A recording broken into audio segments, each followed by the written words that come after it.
అందరికీ నమస్కారం. ఓం గం గణపతియే నమః. ఓం నమః శివాయ. ఓం శ్రీ మాత్రే నమః. జ్ఞానానందమయం దేవం నిర్మల స్ఫటికాకృతం ఆధారం సర్వవిద్యానాం హయగ్రీవం ఉపాస్మహే. అందరికీ నమస్కారం. ఈరోజు మనము శుక్రుడు వివిధ ద్వాదశ రాశుల్లో ప్రయాణించినప్పుడు ఎవరెవరికి ఏ ఫలితాలు ఎలా ఉంటాయో అవి చూద్దాం. అయితే నేను ముఖ్యంగా అందరికీ చెప్పాల్సి ఎప్పుడు ప్రతిసారి చెప్తూనే ఉంటాను. ఇప్పుడు కూడా చెప్తున్నాను మళ్ళీ కూడా. మనము ఓ రాశి ఫలితాలు అంటే చంద్రుడు ఉన్న రాశిని రాశి అంటాం. సో చాలా మందికి తమ ఒకవేళ తమ పుట్టిన తేదీ, నక్షత్రం ఇవన్నీ ఏమి తెలవకపోతే వాళ్ళు ఏంటంటే వాళ్ళ నామ నక్షత్రంతో రాశి వాళ్ళు పెట్టేసుకొని దాని ద్వారా ఫలితాలు చూసుకుంటారు. అలా కాకుండా జన్మ జాతకం కనుక ఉన్నట్టయితే అప్పుడు ఆ రాశి ఫలితాలు రాశి కంటే ఎక్కువగా మనకి లగ్నం ఫలితాలు బాగా వర్తిస్తాయి. సో ఇక్కడ ఏంటంటే వృషభ రాశిలో శుక్రుడు ఆల్రెడీ ట్రాన్సిట్ పొందుతున్నాడు, అంటే ప్రయాణం చేస్తున్నాడు. అయితే ఇది మనకి మే 14వ తారీఖు వారికి మనకి శుక్రుడు వృషభ రాశిలోనే ప్రయాణం చేస్తుంటాడు అనమాట. సో వివిధ లగ్నాల వారికి అంట, లేదా లగ్నాలు తెలియని వారికి రాశి ఎలాంటి ఫలితాలు ఇస్తాయి మనం ఇప్పుడు చూద్దాము. వృషభ రాశిలో శుక్రుడు వచ్చాడు అంటే ద్వాదశ రాశుల్లో అది రెండవ రాశి అవుతుంది. రెండవ రాశి అతి ముఖ్యమైనది వృషభ రాశి. వృషభ రాశి తన సొంత రాశి అవుతుంది, అంటే తన సొంత ఇంట్లోకి శుక్రుడు ప్రయాణం చేస్తున్నాడు. అది కూడా శుక్రుడు ఇప్పుడు ఒంటరిగానే ఉన్నాడు. సో ఇప్పుడు ఏంటంటే మనము ఒక వ్యక్తి తన ఇంట్లో ఉన్న స్వతంత్రం, అది అటు పేదవాడైనా కానీ, మధ్యతరగతి వాళ్ళైనా కానీ, గొప్ప వాళ్ళైనా కానీ, ఎవరైనా కానీ బయట ఎటు ప్రయాణం చేసినా కానీ మళ్ళీ తిరిగి తన ఇంట్లో వచ్చిన తర్వాత పొందిన ఆనందం, సంతోషం పట్టలేని ఆనందం కదా. సో అలాగే ఇక్కడ మనకి కూడా శుక్రుడు తన సొంత ఇంట్లోకి వచ్చాడు కాబట్టి అది కలిపురుషలో రెండవ రాశి అవుతుంది కాబట్టి చాలా మంచి ఫలితాలు వస్తాయి. ముఖ్యంగా మనకి ఫైనాన్స్ పరంగా అయినా, డబ్బుల పరంగా అయినా, ఏమంటారు, వివాహ వివాహ సమస్యల్లో ఏమన్నా సమస్యలు వస్తున్నాయి అని అంటే, అటు దాంపత్య జీవితంలో ఎటువంటి ఇబ్బందులు వచ్చినా కానీ అక్కడ కూడా మనకి ఈ శుక్రుడు ఈ ట్రాన్సిట్ వల్ల, అంటే సంచారం వల్ల ఖచ్చితంగా మంచి ఫలితాలే వస్తాయి. సో ముఖ్యంగా మనము ఇప్పుడు మేష రాశితో మనము ఒక్కొక్క రాశి వాళ్ళకి ఎలాంటి ఫలితాలు ఇస్తారు, లగ్నం అంటే లగ్నం తెలియని వారికి రాశి అని అనుకున్నట్టయితే ఎలాంటి ఫలితాలు ఇస్తాడు విత్ రెమెడీస్ మనం తెలుసుకుందాం. నెక్స్ట్ ఇప్పుడు మనము వృషభ లగ్నం తెలియని వారికి రాశి అని చూసినట్టయితే వృషభ రాశిలోనే మనకి ఈ శుక్రుడు సంచరిస్తాడు కాబట్టి వృషభ లగ్నానికి అధిపతి ఎవరు అని అనుకుంటే మనకి ఇక్కడ శుక్రుడు అవుతాడు. సో ఈ శుక్రుడు ఇంతకు ముందు చెప్పుకున్నాం కదా, తన ఇంట్లో మనం అక్కడ కూర్చుంటే ఎంత ప్రశాంతంగా, ఎంత హాయిగా, ఎంత సంతోషంగా ఉంటుందో అదే అనుభవం మనకి ఇక్కడ శుక్రుడు వృషభ రాశిలో వారికి, వృషభ లగ్నం వారికి అయినా కానీ చాలా హాయిగా, చాలా సేదనిస్తాడు. సో ఇప్పుడు ఏంటంటే శుక్రుడు ఏంటి, కళలకి కారకుడు, అలాగే కంఫర్టబుల్ లైఫ్, లగ్జరియస్ విలాసాలు, ఇవన్నిటికీ కారకుడు ఎవరు అని అంటే కళలు, అంటే 64 కళలకి కారకుడు శుక్రుడే ఇక్కడ మనకి. సో కళాకారులకి కూడా చాలా మంచి సమయం ఈ సమయం. లేదా ఎవరైనా కొత్తగా ఏదైనా కళలు నేర్చుకోవాలి అని అనుకుంటే, అంటే సంగీతం, నృత్యం, గానం, ఇలాంటి ఏమన్నా, ఇంకా డ్రాయింగ్, ఇలాంటి ఏమన్నా నేర్చుకోవాలి, పిల్లలు ఉంటారు కదా, చిన్న పిల్లలు అయినా కానీ వారికి కూడా ఇది మంచి సమయం అనే చెప్పొచ్చు. కళలు నేర్చుకోవడానికి, కళలు ప్రదర్శన చేయడానికి, కొంతమంది అరంగేట్రం అని అంటారు కదా. సో అది ఎప్పుడు కావాలి, ఎలా చేసుకోవాలి ఇది అని అనుకున్న వారికి కూడా ఈ సమయం అయితే చాలా మంచి సమయం. ఎందుకంటే శుక్రుడు తన సొంత రాశిలోనే ఉన్నాడు. తన సొంత రాశిలో ఉండి కూడా 3 విభిన్నమైన నక్షత్రాల్లో ప్రయాణిస్తాడు. మంచి నక్షత్రాలు ఇవి కూడా మనకి కృత్తిక నక్షత్రంలో ప్రయత్నిస్తాడు, రోహిణి నక్షత్రంలో, మృగశిర నక్షత్రంలో. ఒక్క కృత్తికలోనే కొద్దిగా ఎందుకంటే శుక్రుడికి అది రవి నక్షత్రం అవుతుంది కాబట్టి కొద్దిగా ఇబ్బంది ఉంటుంది ఆ టైంలో. కానీ మిగతా 2 నక్షత్రాలు రోహిణి నక్షత్రం చూసినట్టయినా కానీ, మృగశిర నక్షత్రం వారికైనా కానీ చాలా మంచి ఫలితాలు ఇస్తాడు. అయితే స్పెసిఫిక్‌గా లగ్నం, వృషభ లగ్నం వారికి అయితే ఇది మహాలవ్య యోగం అని చెప్పొచ్చు. మనకి పంచమహాపురుష యోగాల్లో ఇది మొట్టమొదటి పీఠం వేసాము అనంటే మహాలవ్య యోగం. ఏ జాతకులైతే మహాలవ్య యోగంలో జన్మిస్తారో వారికి జీవితాంతం అంటే వాళ్ళేంటంటే నేనెప్పుడు చెప్తూ ఉంటాను. ఒక బ్యాగేజ్ అనేది మనం తెచ్చుకుంటాం కదా!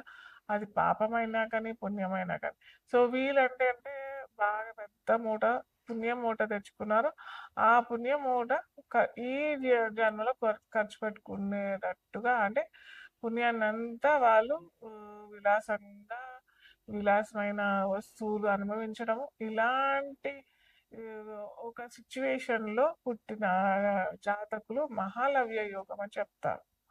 సో, వీరికి కూడా ఇప్పుడు ఆల్రెడీ వాళ్ళ జన్మ జాతకంలో కూడా శుక్రుడు కనుక తన సొంత రాశి అయిన వృషభ రాశిలో అయినా లేదా తులా రాశిలో అయినా కానీ, మిత్ర రాశుల్లో అయినా కానీ అంటే మిథున రాశిలో అయినా కానీ, ఈ రాశిలో కనుక ఉన్నట్టయితే అలాగే ఇప్పుడు మనకి శుక్రుడు ఆల్రెడీ ఇందులో ట్రాన్సిట్‌లో నడుస్తున్నాడు కాబట్టి ఖచ్చితంగా కళలో వాళ్ళు చూడటానికి కూడా చాలా చక్కగా ఉంటారు. వాళ్ళ కళ్ళు అయినా కానీ చారడేసి కళ్ళు అంటాం కదా! అలాంటి కళ్ళు, రింగులు జుట్టు, బ్రౌన్ హెయిర్ ఉంటది వాళ్ళకి. జనరల్‌గా వృషభ రాశి, వృషభ లగ్నం వారికి శుక్రుడు చాలా మంచి పొజిషన్‌లో ఉన్నవారు కదా!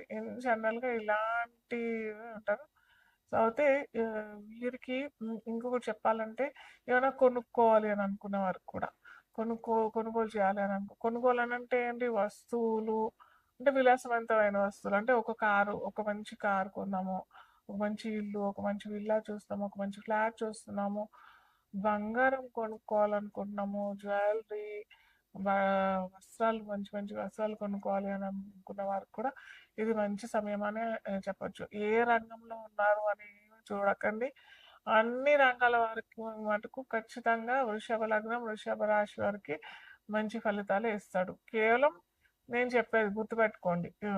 కొనుగోలు చేయటానికి, విలాసవంతమైన జీవితాన్ని అనుభవించడానికి మాత్రం చక్కటి సమయం అనే చెప్పొచ్చు. అయితే కొందరికి ఉండడు. వాళ్ళ లగ్నాలకైనా, రాశి వాళ్ళకైనా గానీ శుక్రుడు సరిగ్గా లేదు. మాకు చంద్రుడు సరైన పొజిషన్‌లో లేడు. ఆల్రెడీ అంటే లగ్నం వేరు, చంద్రుడు వేరు.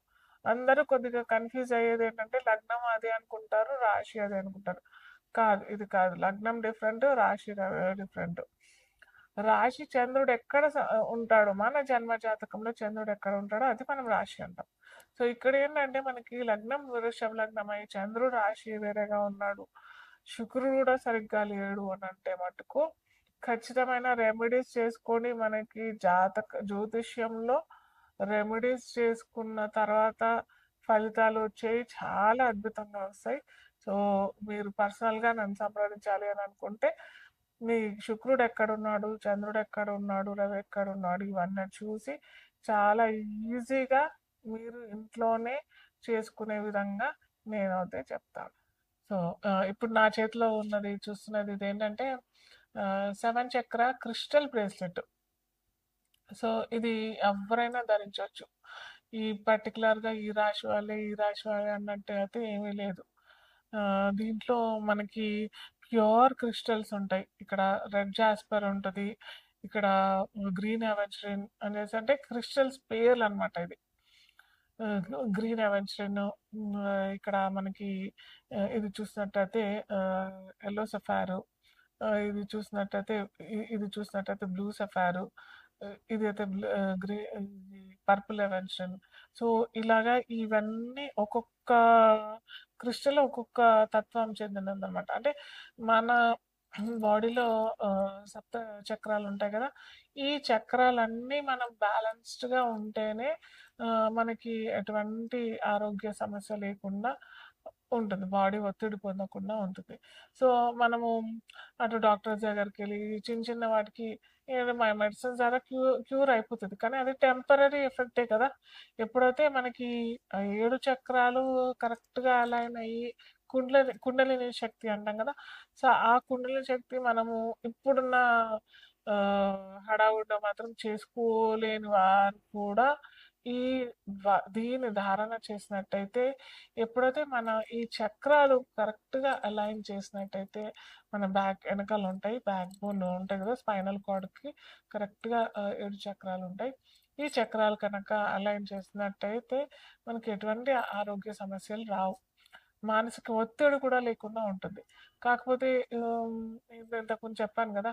ఆ చక్రాలు అలైన్డ్ ఎప్పుడు ఉంటాయనంటే, మనం ఆ చక్రాలు క్లీన్స్ చేసుకుంటేనే అవి సరిగ్గా ఉండి, వాటికి సంబంధించినయన్నీ ఆహ్, ఆహ్, క్రియలు సరిగ్గా జరుగుతాయి. అవి కనుక ఎక్కడైతే అపశృతి జరిగినట్టయితే మనకి అనారోగ్య సమస్యలు చాలా మటుకు ఇప్పుడు అనారోగ్య సమస్యల కంటే ఎక్కువగా నా అనుభవంలో చూసిందేంటంటే depression, sleep disorders, plus ego, attitude, anger issues ఇలాంటియన్నీ ఎక్కువగా జరుగుతున్నాయి. సో, ఇవెందుకు అనంటే ఎప్పుడైతే మనకి third eye, crown chakra, root chakra అంటే రూట్ చక్ర అంటే మూలాధార చక్రము. ఇలాంటి కొద్దిగా బ్యాలెన్స్ సరిగ్గా లేదు అని అన్నప్పుడే మనకి ఇలాంటి ఇబ్బందులొస్తాయి. సో, దానికి సరియైన మార్గం ఇది. ఈ 7 చక్ర. ఇప్పుడు నేను కూడా ధారణ చేస్తానిది. ఎందుకంటే నేను కూడా మనిషినే గదా! అన్ని రోజు ఒక 30, 40 కన్సల్టెన్సీస్ చేసి మళ్ళీ నేను స్పెసిఫిక్‌గా ఈ 7 చక్ర అలైన్‌మెంట్ వీటికి కూడా మంత్రాలుంటాయి. ఇవి లేకుండా మంత్రాలతో కూడా చేసుకోవచ్చు. కానీ దానికి ఒక అరగంట, గంట స్పెండ్ చేయాలి. సో, అలా చేయలేము మనము. అందరూ చేయలేరు గదా! ఒక అరగంట, గంట చేయాలి అనంటే యోగా చేసుకోవాలి, ఎక్సర్సైజ్ చేసుకోవాలి. దీనికి కూడా చేసుకోవాలి, టైం కేటాయించాలి అనంటే కొద్దిగా ఇబ్బందే గదా! సో, అలా చేసుకోలేము అని అనుకున్న వారికి ఇది మంచి పరిహారం. ఇది కనుక ధారణ చేస్తే మనకి క్విక్‌గా అవుతదన్నట్టయితే నేను చెప్పట్లేదు. క్విక్‌గా ఎవ్వరికీ ఏది జరగదు. క్విక్‌గా అయ్యేది మనకి లాంగ్ రన్‌లో రిజల్ట్స్ అయితే రావు. సో, ఇది స్లోగా మనకి అన్ని చక్రాస్ అలైన్ అయిపోతాయి. తప్పకుండా అందరూ వేసుకోండి. అద్భుతమైన ఫలితాలైతే వస్తాయి.